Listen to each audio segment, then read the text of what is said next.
How's it going, fellas, and welcome to the channel where I kick back, relax and talk video games. And today I'm going to be teaching you guys how to block shots in NBA 2K18 and how to contest, how to make people miss shots in NBA 2K18, because it is a struggle.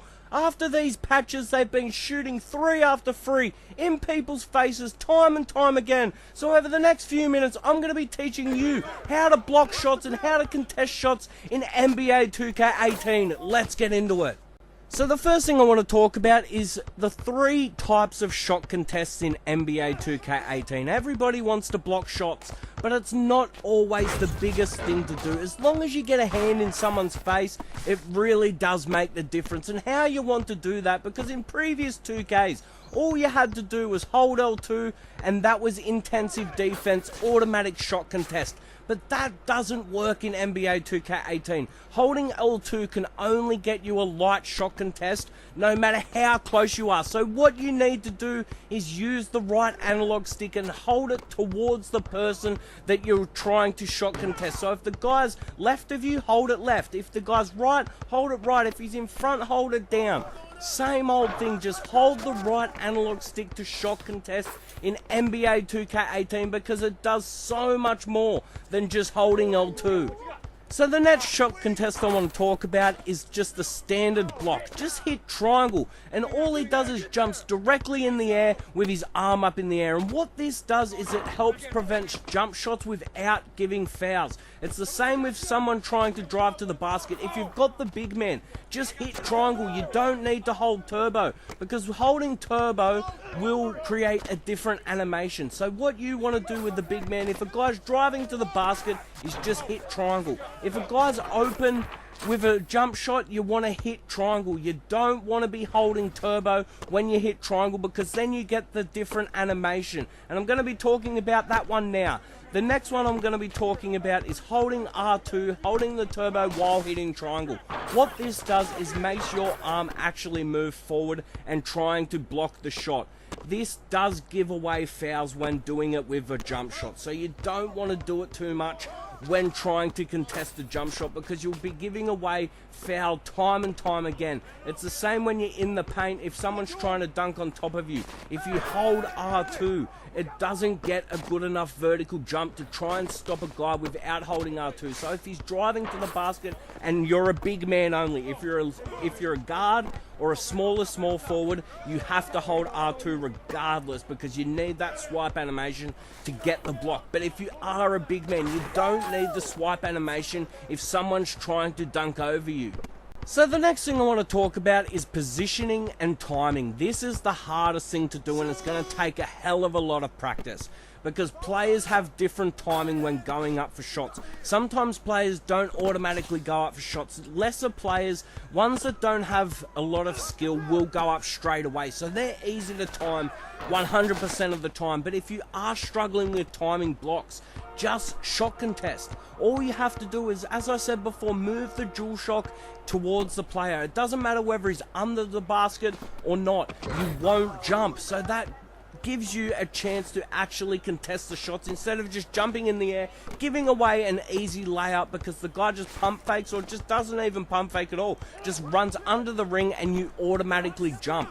Shot contest, guys, and then if you see the guy jump, hit the triangle. The next thing I want to talk about when it comes to timing is the chase down block. So when a guy's driving to the basket and you're behind him and you do the block to save the dunk, that is a hard thing to time. But what you need to do is you always need to jump a split second early. You need to be in that R, you've got to hold R2 too. Not the standard block, but you need to hold R2 every single time when trying to do a chase down dunk. And you always have to jump slightly before him. You don't want to jump at the same time, because your swipe animation of your arm won't hit the ball unless you are doing it at the end of the animation. So you need to be a little bit earlier. You need to jump just a tad earlier, so you need to have a little bit of precision. But the thing is, as long as you jump before and the animation of the swipe goes through, you'll be fine. You can only block chase down dunks at the end of the swipe animation by simply holding R2 and triangle. The last thing I want to talk about when it comes to positioning is you see so many players trying to contest shots when they're not directly in front of the player.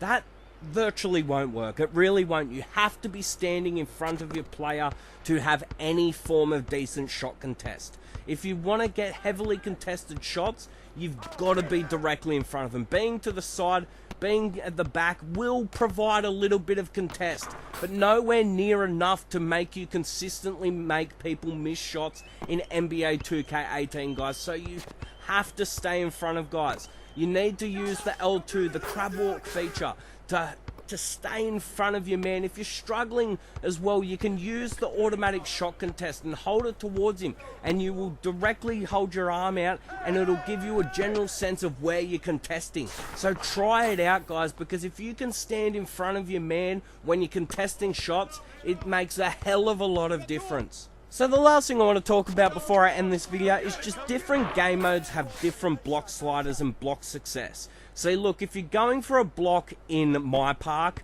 you've got a way higher percentage of making that block. But if you're trying to do a chase down block in My Team or in Play Now Online or even Pro-Am as well, you're not going to get the same success. So don't try these blocks in these game modes because you'll get a foul or an N1 95% of the time, and that's going to really hurt your success to win.